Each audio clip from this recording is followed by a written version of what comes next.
Hey, this is Matthew with BI Polar. In this special episode of Being a PM at Microsoft, I want to check in with you and basically let you know how I'm doing after a full 3 months, a full quarter of running this video series. I hope you'll stay with me and I hope you'll share some feedback.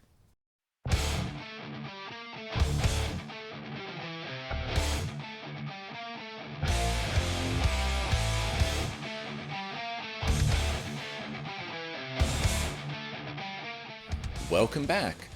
As I mentioned during the intro, this video is going to be a little bit different. It is end of March, early April. We've been doing this for a full quarter now, and I essentially wanted to check in to share how I think we're doing and to give you a chance to share some explicit feedback as well. The main thing that I want to do is to say thank you. I've had a ton of people, especially existing Microsoft employees, reach out to me through email, through Teams, or through comments on these the videos and blog posts, basically saying that they have gotten value or were getting success from the videos that I've shared. I love to hear it. If I summarize these things, there are two specific themes of feedback that I've heard that I want to come up with canonical examples to share. One example is from someone that I've worked with for over a decade, someone who's a product manager on the Azure Data Org, so you know who you are, who essentially said, this is the stuff that no one tells you. The advice and the skills covered in these videos, what he sees are the unspoken rules and unspoken norms for thriving as a PM at Microsoft that everybody basically needs to figure out on their own and that no one says out loud. These are the unspoken rules that PMs figure out over time. And this to me was absolutely what I was shooting for. This is what it felt like to me. I had been discovering these rules over the years, typically through trial and error, and hearing this from a peer that I've worked with for so long and whose work I've respected and learned a lot from over the years, this is very validating to me. The other canonical example that I want to share is I had someone reach out to me, essentially saying, I'm in this role today. I am applying for this role as a PM at Microsoft, so as a PM in the Azure Data Org. And one of my mentors who's already in that org, he said, go watch these videos as you're preparing for this PM interview loop.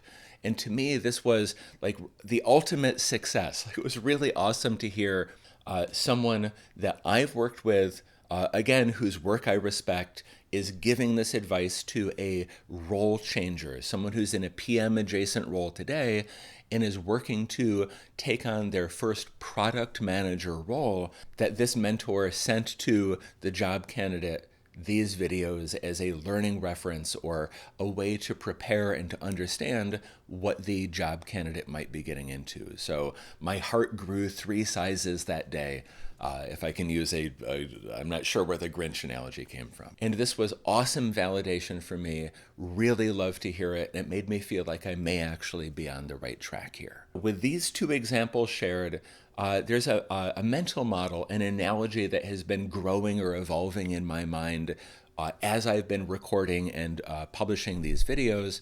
And this is essentially the sword fighting analogy. One of the first comments that I got in my very first video was oh, Matthew, a new series. I suppose swords will be involved. And I don't want to artificially include my joy and my hobbies in these videos, but this analogy actually seems to fit. It feels natural to me. In a classical school of fence, so go back a couple hundred years, if you wanted to learn to fight with a sword, it is likely that for the first 2 months or 3 months or 6 months at the school, you would not actually hold or use a weapon. You would be focused on things like footwork and balance and measure, the ability to move in an agile, reactive way, working with your opponent up and down and back and forth. And the reason that you do this is because as soon as you have the exciting thing in your hand, whether it's the rapier or the longsword or what have you, as soon as you have the weapon, the sword in your hand, you are distracted by it and it slows down the learning on these fundamental behaviors. Once you're actually in a fight, once you're actually in a duel, the sword is just a tool.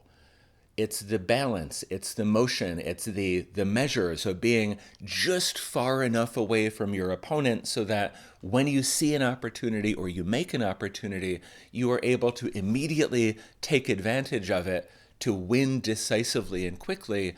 Like, this is why in classical schools of fencing, you will focus on these fundamentals for months and months and months, and only when you've got the important things down, only when you've gotten those boring things down, do you move on to the exciting, shiny, sharp thing.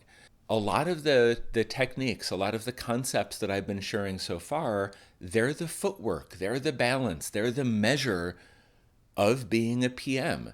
So thinking about finding the right team, being an effective communicator, helping others, like, these are bread and butter foundational behaviors that every PM needs to really succeed and really have the best career. They're not the exciting things. They're not the how do I build a great feature? Like, that comes later.